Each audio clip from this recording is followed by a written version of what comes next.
আগলি বার 400 পার। এবারে লোকসভা নির্বাচনে এই টার্গেট নিয়েই নির্বাচনের নির্ঘণ্ট ঘোষণার আগে থেকেই নির্বাচনী প্রচার একরকম শুরু করে দিয়েছিলেন বাংলা থেকে। এবারের ভোট বাংলা যেন বিশেষ নজরে রয়েছে তাঁর। গত 6 দফা ভোটের আগে বাংলায় ভোট প্রচার করে গিয়েছেন তিনি। 1 জুন শনিবার শেষ দফা ভোটের আগেও মহানগরের রাজপথে মেগা রোড শো করলেন তিনি। পর দুদিন ধরে বঙ্গে প্রচার চালালেন এই দফায়। এতক্ষণে বুঝে গিয়েছেন তো কার কথা বলছি। তিনি আর কেউ নন, আমাদের দেশের প্রধানমন্ত্রী নরেন্দ্র মোদী।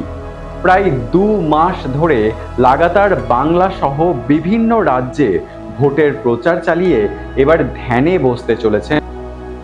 লোকসভা ভোটের প্রচার শেষ হলে ধ্যানে বসবেন প্রধানমন্ত্রী নরেন্দ্র মোদী। তামিলনাড়ুর কন্যাকুমারীতে 2 দিন ধরে ধ্যানমগ্ন হবেন তিনি। সূত্রের খবর, মূল ভূখণ্ডের অদূরে যে শিলার উপর বসে ধ্যান করেছিলেন স্বামী বিবেকানন্দ, সেই ধ্যান মণ্ডপমে বসে ধ্যান করতে পারেন প্রধানমন্ত্রী। শেষ দফায় 8 রাজ্য এবং কেন্দ্রশাসিত অঞ্চলের 57টি আসনে ভোট গ্রহণ রয়েছে। আর এই দফাতেই ভোট রয়েছে মোদির কেন্দ্র বারাণসীতেও, যেখানে মোদির আসল ভাগ্য নির্ধারণ হবে। যদিও বাকি 6 দফার ভোটও তার ভাগ্য নির্ধারণ করেছে, এ কথা অনস্বীকার্য। কিন্তু কি নির্ধারিত হলো মোদি তথা বিজেপির ভাগ্যে, সেটা জানা যাবে 4 জুন ভোট গণনার শেষে। নিরঙ্কুশ সংখ্যাগরিষ্ঠতা নিয়ে নির্বাচনে বিজেপির জয়লাভ এবং তৃতীয়বার দেশের প্রধানমন্ত্রীর কুর্সিতে নিজেকে বসাতে শুধু প্রচারেই ক্ষান্ত থাকলেন না নরেন্দ্র মোদী। আগের দুবারের মতো এবারেও আধ্যাত্মিক শক্তির শরণাপন্ন হতে চলেছেন তিনি। তবে এবার শুধু আধ্যাত্মিক স্থানে সফর নয়, ধ্যানের মাধ্যমে ভগবানের শরণাপন্ন হবেন তিনি। শেষ দফা ভোটের প্রচার শেষ হবে 30 মে। প্রধানমন্ত্রীর দপ্তর সূত্রে খবর, 30 মে সন্ধ্যা থেকে 1 জুন সন্ধ্যা পর্যন্ত 2 দিন বিবেকানন্দ রক মেমোরিয়ালে ধ্যানে বসবেন মোদী। উল্লেখ্য, 2014 সালের লোকসভা ভোটের প্রচারের শেষে গিয়েছিলেন কেদারনাথ। 2019 সালে গিয়েছিলেন মহারাষ্ট্রের শিবাজির প্রতাপগড় দুর্গে। এবার তিনি যাবেন দক্ষিণ ভারতে ধ্যানমগ্ন হতে।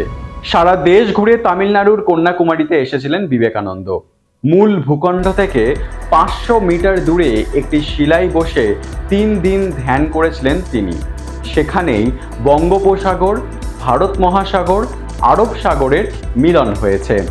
মনে করা হয় সেখানেই আলোকপ্রাপ্ত হন বিবেকানন্দ। হিন্দু ধর্মে কথিত, যেখানে শিবের জন্য তপস্যা করেছিলেন পার্বতী, সেখানেই রয়েছে ওই শিলা। ওই শিলার উপর নাকি পার্বতীর পায়ের চিহ্নও রয়েছে।